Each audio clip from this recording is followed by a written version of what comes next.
Hola a todos, bienvenidos a Filosofía de Película, yo soy Oscar. Un tópico que he repetido varias veces, pero lo voy a repetir de nuevo, es que el discurso hegemónico, el discurso oficial, el discurso único y obligatorio, se extiende mucho más allá de su espectro visible de adeptos declarados. Abarca también buena parte de lo que se considera oposición, de lo que se cree políticamente incorrecto. Esto se debe a que el discurso hegemónico utiliza dos poderosas herramientas de manipulación, que son la falsificación del lenguaje y la falsificación de la historia. El ingenuo que cree ser políticamente incorrecto, pero ataca al discurso hegemónico usando su propia terminología y remitiéndose a su misma falsificación de la historia, de hecho está repitiendo el discurso oficial, lo sepa o no, lo quiera o no. Es, sin saberlo ni quererlo, un propagandista que trabaja gratis para sus enemigos. Un discurso único no se parece realmente tanto a la típica sátira de la falange de robots repitiendo todos al unísono exactamente las mismas palabras. Los nuevos totalitarismos se han dado cuenta de que esa completa uniformidad del pensamiento y del habla, unida a la completa uniformidad del aspecto físico, no solo es muy difícil y costosa de lograr, sino que esa misma homogeneidad actúa como un tapete negro que resalta a la legua cualquier anomalía que se aparte de ella. Por eso, hasta los productos más alevosamente fabricados en serie están hoy personalizados. Personalizar significa básicamente disimular que algo está producido en serie. El discurso de los nuevos totalitarismos se parece menos a una línea de montaje de Forte y más al discurso de las pizzerías.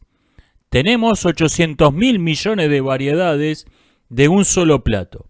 Elija la que más le guste. Su rasgo más notorio es la falacia gato que ladra. Usted puede elegir de modo completamente cualquier cosa que desee comer, siempre y cuando sea pizza.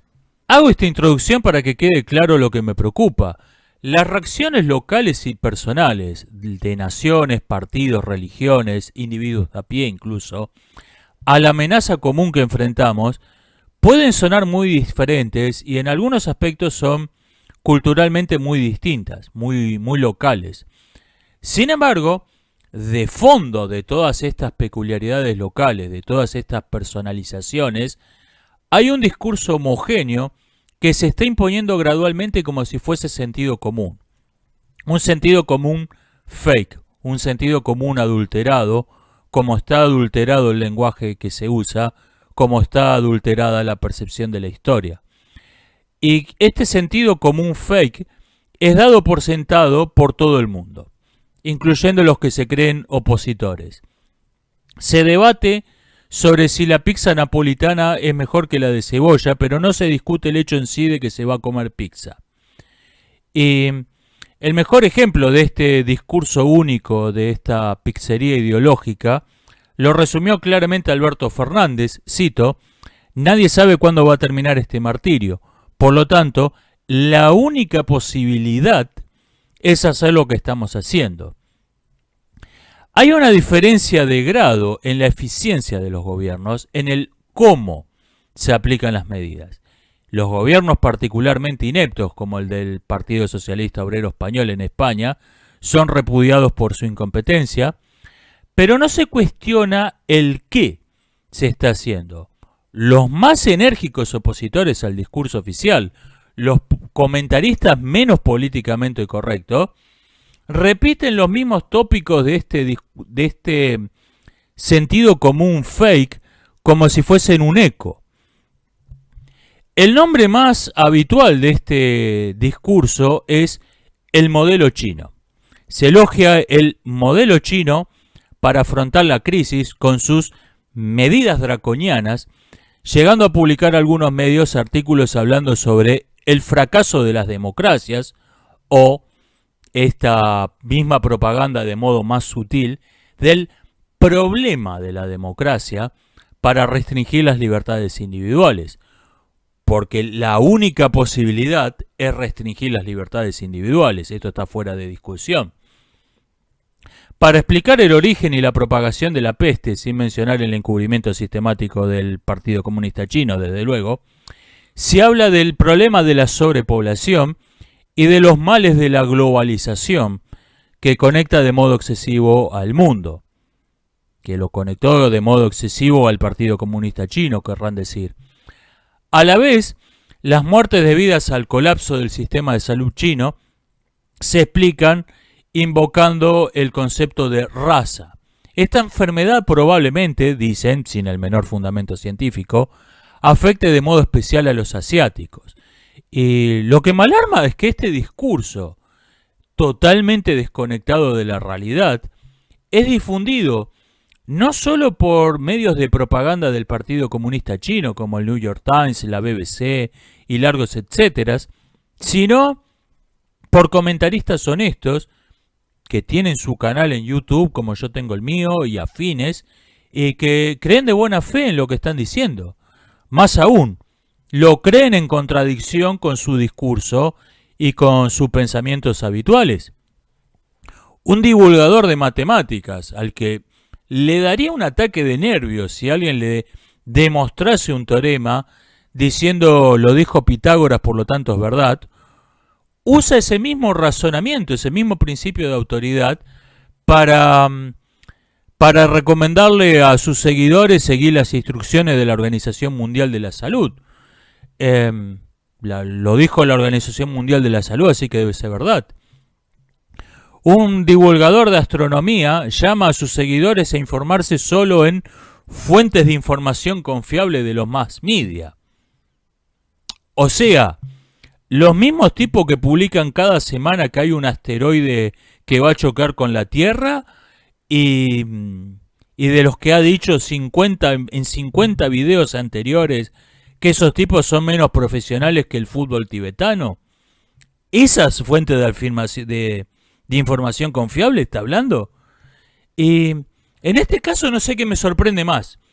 Si la adopción acrítica del principio de autoridad en un hombre que habitualmente tiene una mentalidad científica, o el hecho de que tome como autoridad esa gente que claramente considera unos idiotas y lo ha dicho en innumerables ocasiones.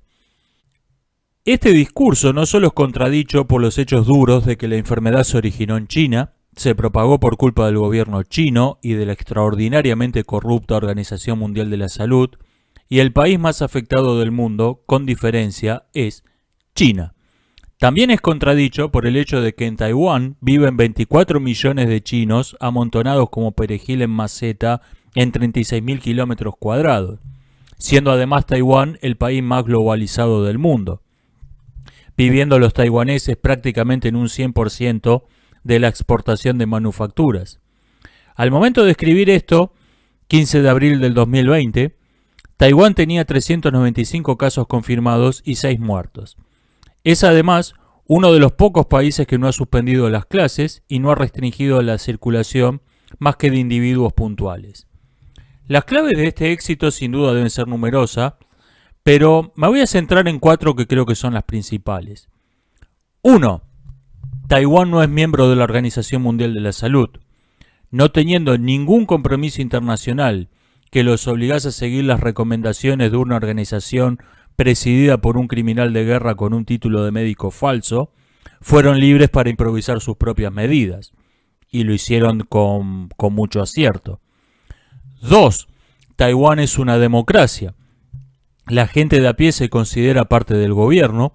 El gobierno tiene poderes limitadísimos sobre la libertad y sobre la vida de las personas. Por lo tanto, nadie tiene miedo de ir a un hospital y decir que cree estar enfermo. No va a ser emparedado en su propia casa, ni enviado a un campo de concentración, ni va a desaparecer del mapa.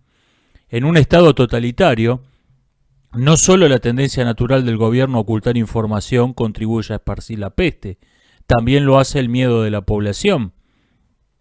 Cuando vivís bajo un gobierno que considera a la población ganado de su propiedad, la posibilidad de que apliquen alguna variante de la ley del rifle para contener una epidemia es una posibilidad que toda persona sensata debe tener muy en cuenta.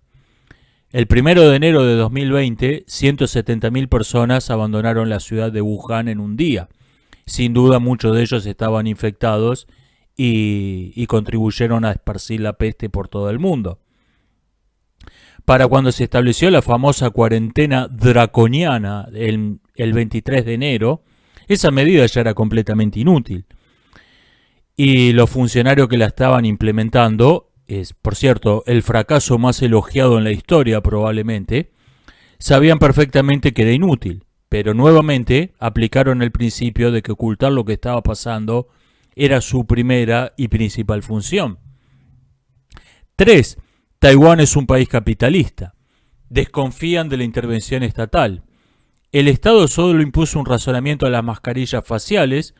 Lo que hizo, en cambio, fue desgravar la producción de mascarillas faciales y de todo lo que se necesite para esta crisis. A fines de marzo habían alcanzado la producción de 13 millones de mascarillas diarias. En Argentina, y pongo el ejemplo de Argentina porque es el que tengo más cerca, en realidad en todas partes hay variaciones del mismo discurso. El gobierno mostró por televisión los hospitales de campaña del ejército con 26 camas y se prohibió la posesión privada de respiradores. Una funcionaria del gobierno dijo indignada que algunos ricos quieren tener un respirador en su casa para ellos solos. Según la típica forma de razonar marxista de que en el mundo hay una cantidad fija de respiradores que fueron creados junto con el universo y desaparecerán junto con él, y lo único que puede hacer el gobierno es repartirlos de modo justo. En Taiwán no piensan así. Tener un respirador privado es legal y ya hay al menos 1 millón de personas que tienen uno. La demanda incentivó la producción y esta hizo caer el precio. Aunque mucha gente no lo crea, no necesitamos al ejército para respirar. Sé que esto es una idea radical que mucha gente le va a sonar extraña, sobre todo después de décadas de escuchar propaganda marxista. El oxígeno es 1/5 de la atmósfera y el proceso químico para aislarlo en una pureza aceptable es simple y es barato. El libre mercado también incentivó la creatividad de toda clase de pequeños emprendedores, desde juguetes que dispensan alcohol en gel para que los niños lo encuentren algo divertido y no algo que los asuste, hasta una clínica privada que desarrolló un método de diagnóstico no invasivo que detecta la enfermedad antes que la persona tenga síntomas y que es bastante simple de usar.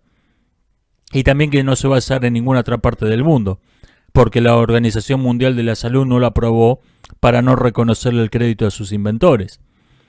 Tampoco se ha implementado en ninguna otra parte el sistema de diagnóstico por imágenes térmicas desarrollado por estudiantes de Taiwán, que es 20 veces más barato que se usa en el resto del mundo, ni el esterilizador de mascarillas por luz ultravioleta que desarrolló una compañía taiwanesa durante el racionamiento. Digamos de pasada, aunque no es el tópico de este video, que Taiwán es el 22º país más próspero del planeta, con un PBI per cápita de 21.000 euros, siendo el país más bloqueado económicamente en la historia de la humanidad. 4. El gobierno de la isla nunca ocultó información a sus ciudadanos. El 31 de diciembre, al enterarse por medio del email del Dr. Wen Ling de que había en China continental un brote de una enfermedad análoga al SARS, de inmediato impusieron controles en los aeropuertos. El 5 de enero, la presidenta explicó lo que pasaba, dijo que la situación era seria, y anunció una serie de medidas, las cuales son las mismas que siguen aplicando. El racionamiento de mascarillas, la detección y aislamiento de las personas infectadas o con alta probabilidad de estarlo.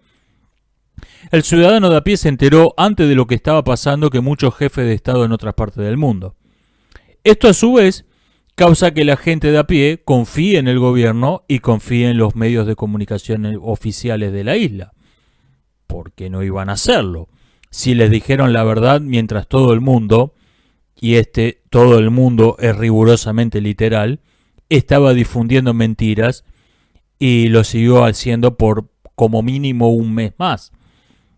En Taiwán no hubo desabastecimientos, no hubo gente dándose de puñetazos por un paquete de papel higiénico. La vida continúa de modo casi normal para la gran mayoría.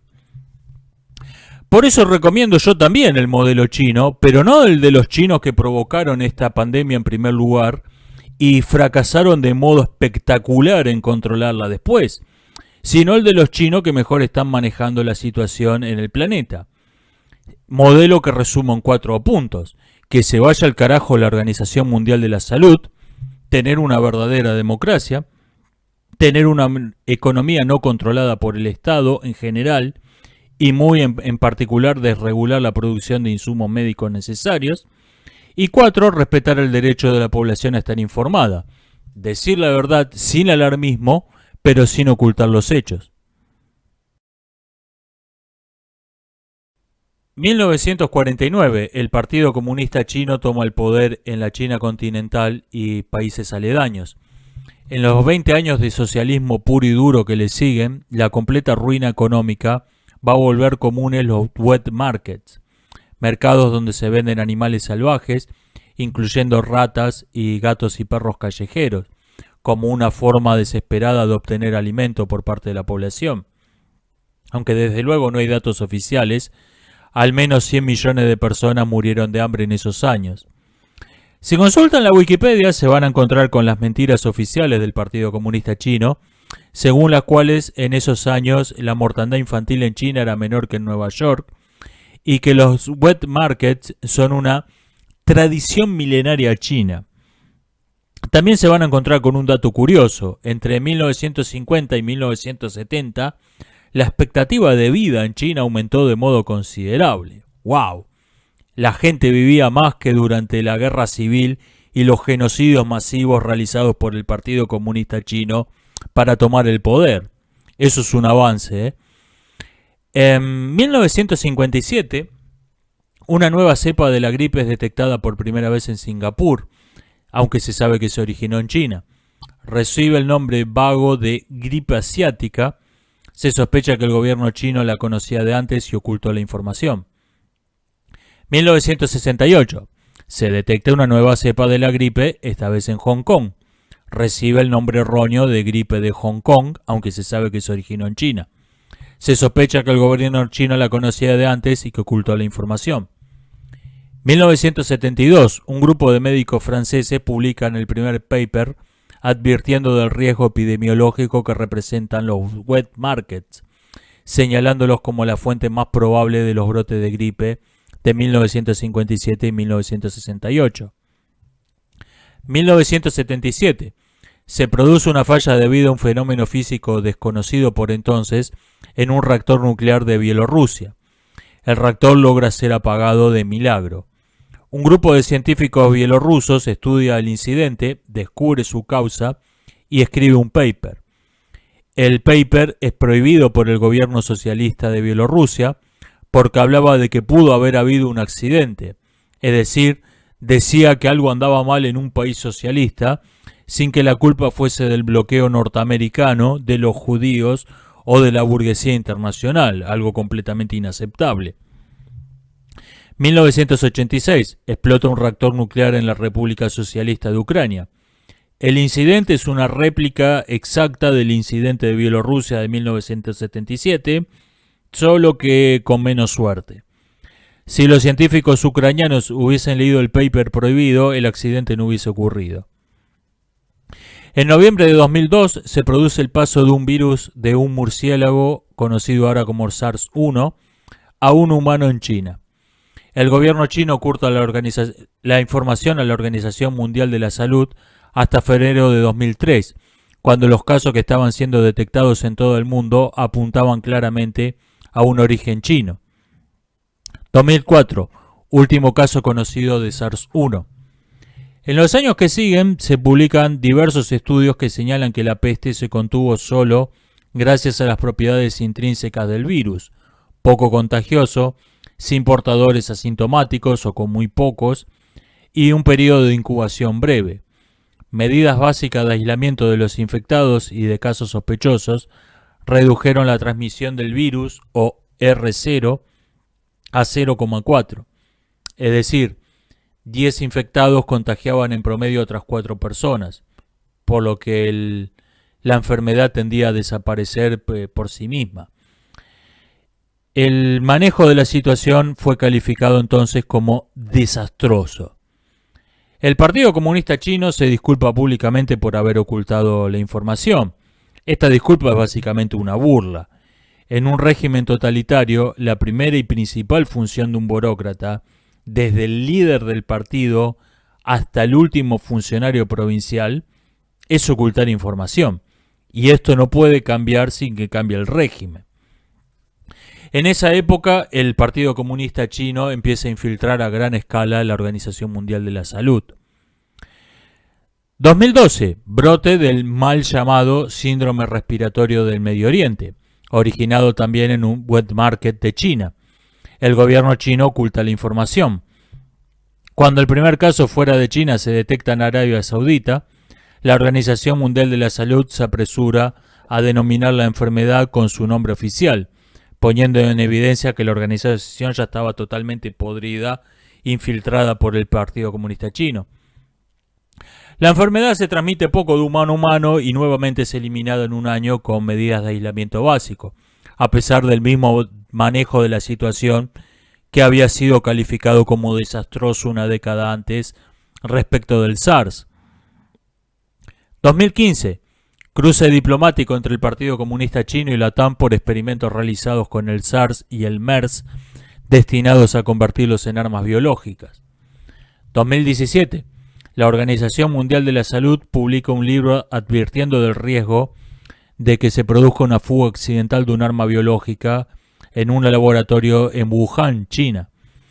Ese mismo año, China impone al frente de la Organización Mundial de la Salud al etíope Tedros Adhanom, creo que se pronuncia este apellido, un profesional con una destacada carrera como criminal de guerra, un título de médico más que dudoso y una gran experiencia en ocultarle al mundo exitosamente durante años 3 brotes de cólera como ministro de Salud de Etiopía. Estaba claro de entrada, viendo su currículum, cuál iba a ser su trabajo principal, para qué estaba siendo asignado al frente de esa organización. 2018. 2 nuevos incidentes diplomáticos entre Estados Unidos y China por investigaciones con armas biológicas derivadas del SARS. Noviembre de 2019. Nuevo cruce diplomático por tráfico de armas biológicas entre China, el gobierno pro-chino de Canadá y agentes comunistas dentro de Estados Unidos. En algún momento en la segunda mitad de 2019, un nuevo virus de los murciélagos cruza nuestra especie en alguna parte de la provincia china de Hubei. Su origen es desconocido, siendo las hipótesis más racionales que se haya originado en una sopa de murciélago preparada en el wet market de Wuhan, o bien una fuga del centro de Wuhan para el control y la prevención de enfermedades, una institución que había publicado ese mismo año más de 10 papers acerca de los coronavirus de los murciélagos, o sea, casi toda su actividad científica. Al terminar el año había unos 50 casos, que se supone que eran un 10% del total, y se supone que el número de infectados se duplicaba cada 3 días. Cada 3 días y medio, quise decir. Esto nos da un cálculo estimado que en la mitad de noviembre, más o menos, había un solo infectado. Esto es unas pocas semanas antes de ser detectado. 1 de diciembre de 2019, primer caso confirmado. La médica que identifica el virus como un nuevo tipo de coronavirus informa a las autoridades de salud locales, las cuales no hacen nada. Por entonces había menos de 20 personas infectadas y hubiese sido sumamente fácil identificarlas y aislarlas. 5 de diciembre. El dictador de Norcorea advierte a Estados Unidos que se prepare para un gran regalo de Navidad. Si esto es una coincidencia, lo dejo a la especulación de cada uno. 6 de diciembre. Se detecta el virus en una persona que no había estado en el wet market de Wuhan, pariente del primer caso detectado. La probabilidad de un contagio persona a persona es altísima. 21 de diciembre. El CCDC, equivalente chino del CDC, identifica una nueva especie de coronavirus en un cúmulo de casos de neumonía, la transmisión persona a persona se da por sentado al usar la palabra cúmulo. 25 de diciembre. Personal médico que atendía a pacientes con la nueva neumonía viral se infectan. Esto normalmente sería considerado una prueba decisiva de transmisión persona a persona. Un grupo de investigadores chinos escribe un paper sobre la transmisión persona a persona en estos días. El mismo solo se publicará el 29 de enero en una revista inglesa. Segunda mitad de diciembre de 2019. Todos los agentes chinos en el extranjero reciben órdenes de comprar respiradores y otros insumos médicos y enviarlos a China. También les recomiendan acaparar comida y otros insumos para 3 meses. 30 de diciembre. El doctor Li Wenliang escribe a varios colegas fuera de Wuhan advirtiéndole de la transmisión persona a persona. Es arrestado al día siguiente por esparcir rumores. Posteriormente, el gobierno del Partido Comunista Chino se disculpará hipócritamente por su error. En el momento de arrestar al doctor Wenliang, el gobierno sabía como mínimo hacía 10 días que el virus se transmitía de persona a persona. 31 de diciembre. El Ministerio de Salud de la provincia publica por primera vez la mentira oficial. Las investigaciones no han demostrado transmisión persona a persona y ningún miembro del personal médico se ha infectado, la cual se va a convertir en una especie de mantra en las semanas siguientes.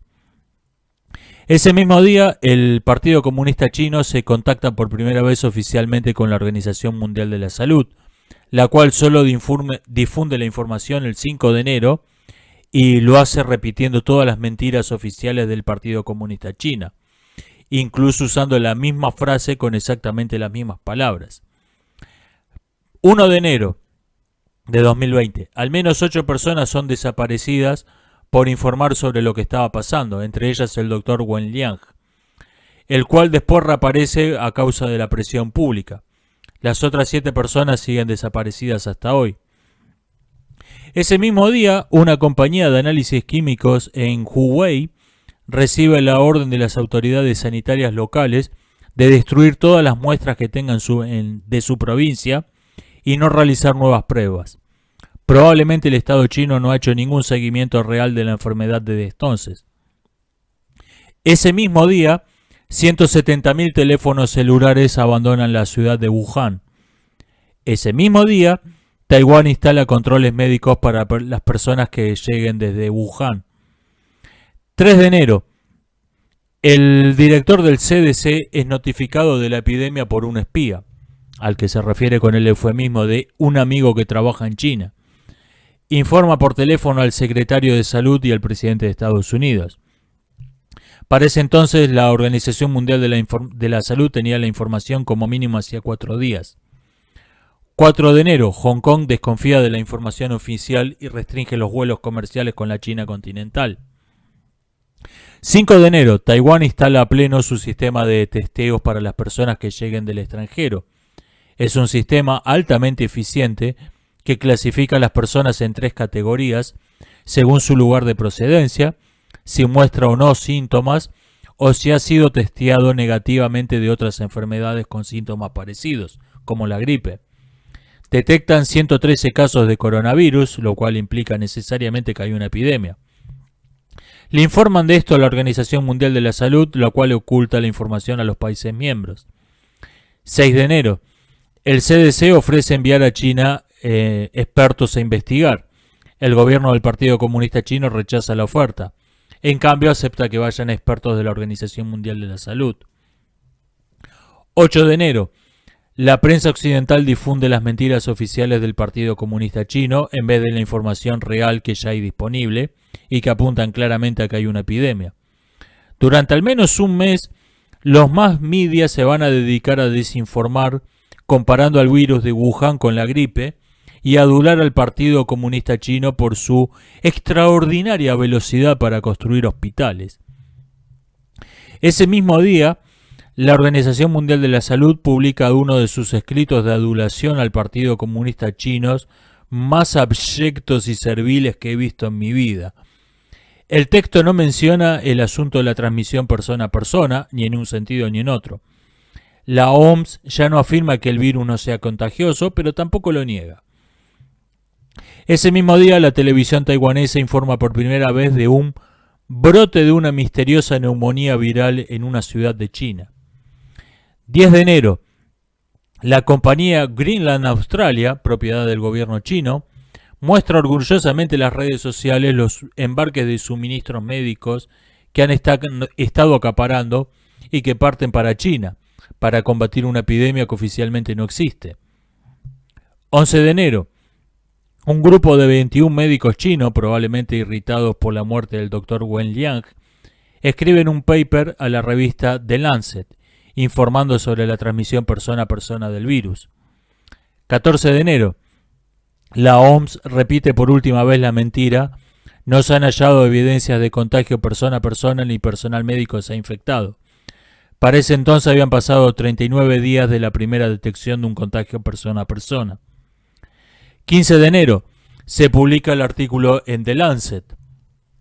Alguien que no esté familiarizado con este tipo de publicaciones puede quizá criticar que se hayan tomado 4 días para publicarlo. En realidad, para los requisitos de publicabilidad de ese tipo de revistas científicas, 4 días es un tiempo récord. El comunicado del gobierno de Hubei de ese día modera su discurso, diciendo que solo se han advertido casos de contagio persona a persona en contacto muy cercano. Este va a ser el nuevo mantra sagrado por una semana. 18 de enero, fiesta del Año Nuevo Chino. Gente viajando por todas partes y reuniones familiares numerosas. Si había todavía alguna posibilidad de controlar el brote, ese día desapareció. 19 de enero, el ministro de Salud chino dice que no se sabe lo suficiente para tener conclusiones definitivas acerca de cómo se transmite, las características clínicas de la enfermedad, qué tanto se transmite, ni acerca de su origen, que permanece desconocido.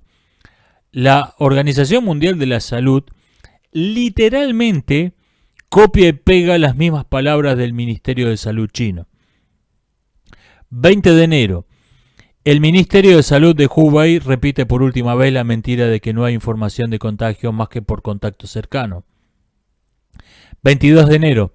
La Organización Mundial de la Salud publica más adulación a los directivos del Partido Comunista Chino, elogiando todas las medidas que han tomado.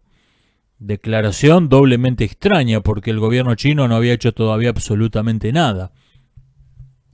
23 de enero, el Partido Comunista Chino pasa de la completa inacción a una acción desmedida y completamente inútil, lo cual es el modo normal de hacer las cosas en un régimen totalitario, poniendo en cuarentena toda la ciudad de Wuhan.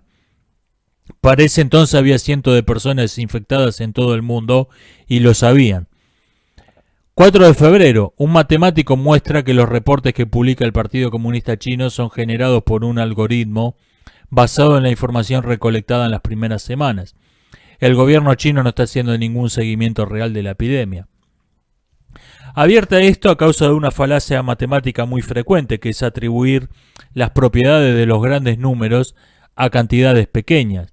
En otras palabras, el avance de la enfermedad, tal como es reportado, es demasiado aleatorio para ser aleatorio. Casi con certeza el gobierno chino no ha hecho ningún diagnóstico ni ningún seguimiento real de la enfermedad desde el 1 de enero de 2020. Todos los números que publicó desde entonces son fake. En los meses siguientes, la gran mayoría de los países va a seguir el desastroso modelo chino, obteniendo los mismos desastrosos resultados. La misma causa tiene siempre el mismo efecto.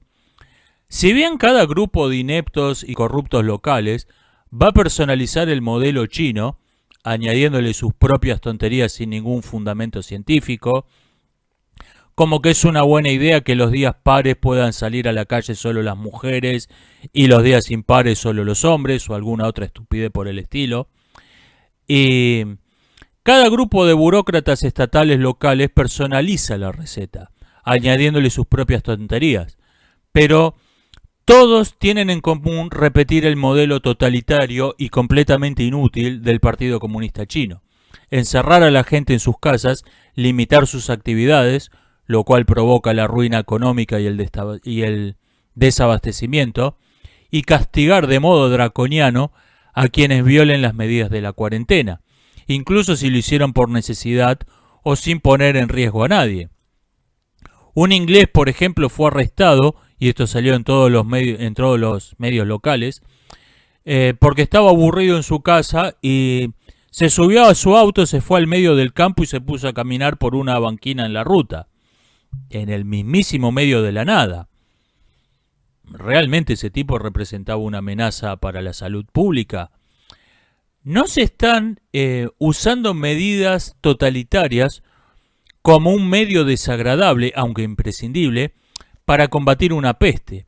Se están imponiendo medidas totalitarias con el pretexto de una peste, que es algo completamente distinto. La completa inutilidad de estas medidas para los que se supone que son para combatir la peste ya quedó claramente demostrado en el caso de China. Es como si en un examen todos los niños tomasen la extraña decisión de copiarse de Nelson Muntz, el peor de la clase. Fines de marzo, inicio de abril de 2020, el Partido Comunista Chino, al no poder sostener un día más la cuarentena inútil, cuya única función real había sido encubrir que sabían de la peste desde casi 2 meses antes, declara terminada súbitamente la epidemia en China. Desde el día siguiente, China va a reportar 0 casos nuevos.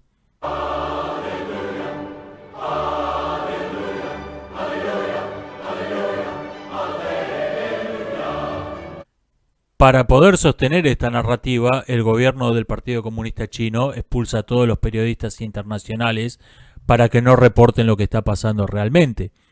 Los medios internacionales culpan de esto a Donald Trump, desde luego, por llamar a la enfermedad virus chino.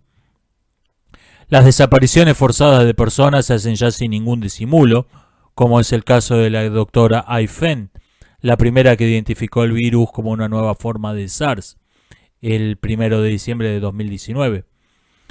Casi ningún medio menciona esto, salvo por un canal de TV de la India y Sky News Australia, medio que había entrevistado a la doctora Fen pocos días antes, siendo esta entrevista probablemente la razón de su desaparición. Desde luego, ningún organismo de derechos humanos en el mundo dice una palabra acerca de estas desapariciones forzadas.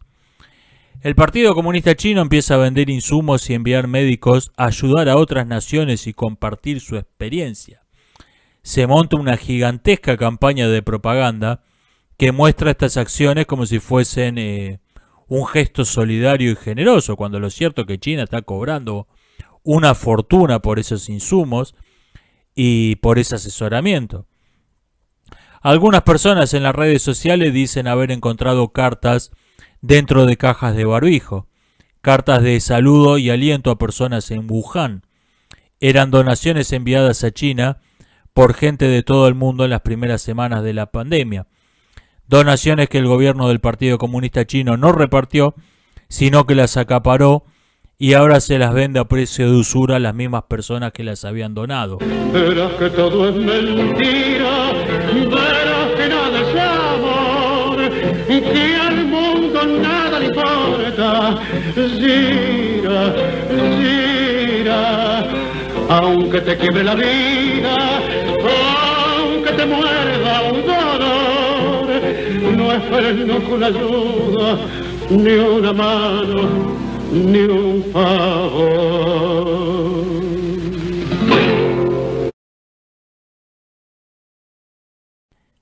En las últimas 2 décadas, y muy especialmente desde 2015, aunque el discurso tenía sus raíces desde mucho antes, vimos instalarse un discurso en los mass media, el mundo del espectáculo, las clases ociosas en general.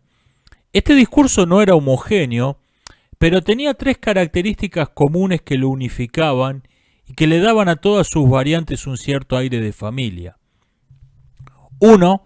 Necrofilia y antihumanismo, elogio del infanticidio, elogio de las perversiones sexuales, transhumanismo, ideología del género y otras formas de antihumanismo. 2. Particularismo, feminismo y otras ideologías identitarias, apoyo a grupos antisociales de todo tipo. Y 3. Parasitismo, Toda persona dedicada a algo productivo, a algo útil para sí mismo y o para la sociedad, trabajo, deporte, verdadero arte, estudio de una verdadera carrera, formar una verdadera familia, etc., es repudiada como privilegiada, racista, homofóbica, misógina, gordofóbica y otras 1000 fobias inexistentes. Este discurso se ha revertido 180 grados en las últimas semanas. En un principio, esto es una reacción espontánea de la gente. La cura para los males imaginarios son los males de veras, dijo Nietzsche con mucha razón. Espontáneamente, nadie tiene ganas de oír hablar de lo maravillosa que es la naturaleza y lo malo que es el hombre en medio de una peste. Espontáneamente, esta especie de guerra contra un enemigo invisible y común a todos inspira un sentimiento de unión. Nadie tiene ganas de soportar al adepto a una ideología identitaria cualquiera, lloriqueando acerca de lo mal que la pasa a su grupo demográfico específico en un mundo donde todos los demás son felices y privilegiados. Espontáneamente se aplaude a los médicos y a los trabajadores de la salud que en general que tienen que salir a trabajar con la cuarentena, o sea, se aplaude a las personas útiles, a los esenciales, lo cual está en total contradicción con el elogio de los parásitos que era propio de la vieja corrección política. Durante años, los delincuentes, los estudiantes crónicos, las mantenidas, los burócratas de las organizaciones no gubernamentales, es decir, las criaturas más inútiles en la historia del planeta, habían sido la sal de la tierra, la élite, como lo llamaba una miniserie de Netflix para España, la fuente de toda autoridad moral que miraba con desprecio al resto del mundo porque hablaban usando la letra O alguna otra estupidez por el estilo. Pero una nueva corrección política se está creando a partir de estas reacciones espontáneas. Se quiere intervenir, desviar, desvirtuar estas reacciones espontáneas. Estamos habituados a considerar a la actual, o debería decir ya, a la vieja corrección política, como el discurso de las corporaciones, las ONGs, las logias y los organismos dependientes de la ONU. Tendemos a olvidarnos de que su contenido surgió de la contracultura, del arte surrealista, del punk rock, del posmodernismo, de los movimientos estudiantiles de los 60. Ese discurso, que fue en su momento también espontáneo, fue cooptado, adaptado a los intereses del poder, amplificado por 1000 y finalmente convertido en obligatorio. Simplemente lo que estamos viendo es que se está repitiendo el mismo proceso. Por ejemplo, en el paquete económico aprobado por unanimidad por el Congreso de Estados Unidos para combatir el coronavirus, la tajada más grande está destinada a la corporación Planned Parenthood. Y conviene recordar que una de las promesas electorales que llevaron a Trump a la presidencia de Estados Unidos fue que le iba a quitar toda financiación estatal a Planned Parenthood. Y en su momento había cumplido con esta promesa electoral. Del resto, casi nada tiene ninguna relación con el coronavirus, pero me quiero detener en esta tajada en particular, porque no solo es un robo, sino que tiene un sentido propagandístico.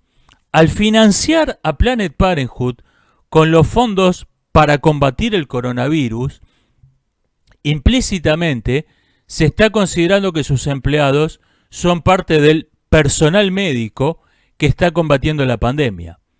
O sea, el aplauso popular espontáneo dirigido a los médicos se secuestra, se desvía de sus destinatarios originales y se lo convierte oficialmente, de modo políticamente correcto, en un aplauso a asesinos. De este modo, basura humana que ya de por sí usurpa el título de médicos, también se apropia de los aplausos espontáneos populares dirigidos a los verdaderos médicos. De modo similar, las ideologías identitarias se van a reinstalar, o se están reinstalando ya, bajo la forma de chivos expiatorios a los que culpar de la peste. De momento, lo que impera es el discurso del miedo, que es siempre un discurso individualista y de corto plazo, y la idea de que esto es un hecho natural del que nadie tiene la culpa, lo cual es solo una verdad a medias.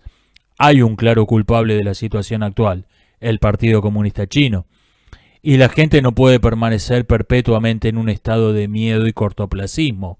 En algún momento se va a preguntar quién tiene la culpa de esto. Como ya se está haciendo con el aplauso a los médicos, el odio contra los culpables de la peste y el deseo comprensible de borrarlos del mapa se va a desviar desde sus destinatarios originales, desde sus destinatarios naturales, y se va a redirigir contra un chivo expiatorio cualquiera. Por esto el Partido Comunista Chino está fomentando el hostigamiento a las personas de piel negra, y por esto también en Argentina el canal C5N, financiado por el gobierno, recibió la orden de difundir la mentira de que el coronavirus es un arma biológica creada y diseminada por los judíos. Personalmente no tengo ningún problema con el racismo. Ahora, la falta de originalidad sí me ofende, sí me cabrea. Cuando alguien se toma tan poco trabajo para inventar una mentira, es porque me considero un completo idiota que me voy a creer cualquier cosa. Eso me molesta. El discurso de la unidad, por su parte, el debemos estar todos unidos para enfrentar al coronavirus, se lo quiere convertir, se lo quiere desvirtuar gradualmente y convertirlo en debemos estar todos unidos con el Partido Comunista Chino para combatir el coronavirus.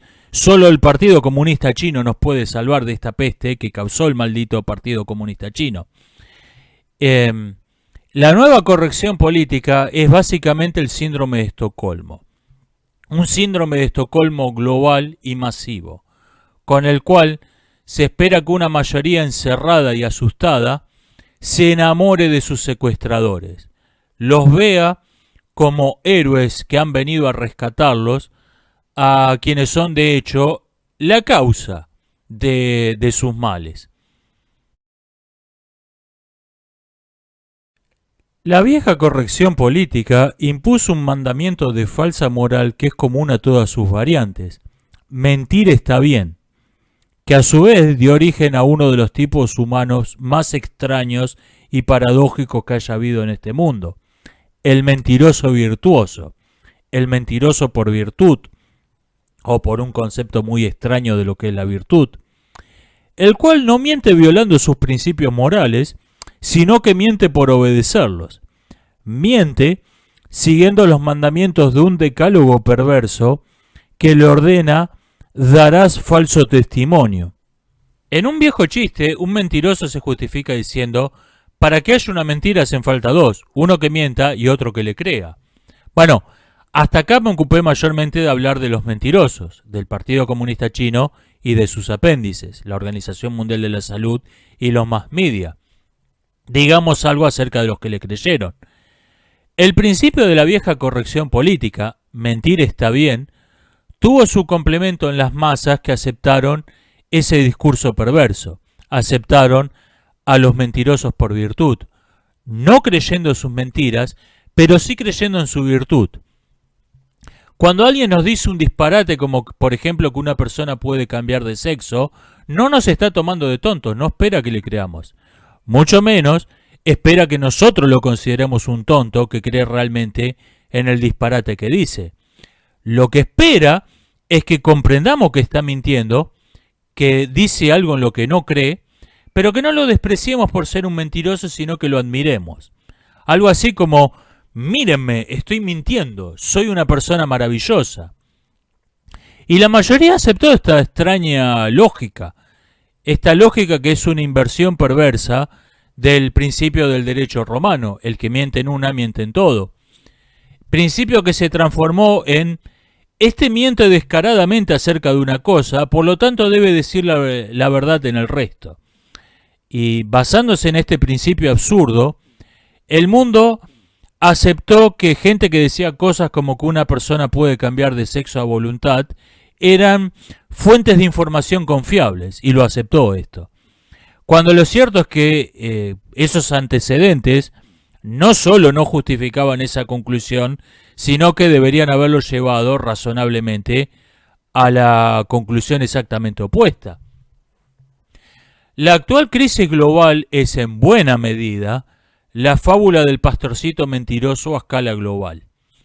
Y la clave para ver cuál va a ser el rumbo que van a tomar los acontecimientos, si el síndrome de Estocolmo global y masivo entra, pega, o por el contrario se produce una profunda revisión de las causas que nos llevaron a la situación actual, pasa por seguir aceptando o por rechazar esta moral perversa.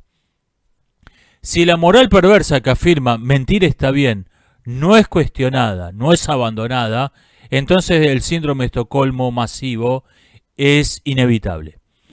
Y si se la rechaza, toda la enredadera malsana de conceptos, movimientos políticos e instituciones que creció a partir de esa norma perversa, se va a resecar y se va a caer a pedazos sola. Una de las dos cosas va a ocurrir necesariamente. Hay algo que no va a ocurrir y es que vamos a volver a la normalidad, como dicen algunos. Porque la situación en la que estábamos no era la normalidad. Era una situación profundamente anormal a la que nos habían llevado con décadas de manipulación. Y sea lo que sea que ocurra, eso se terminó para siempre. Nos estamos viendo, hasta la próxima.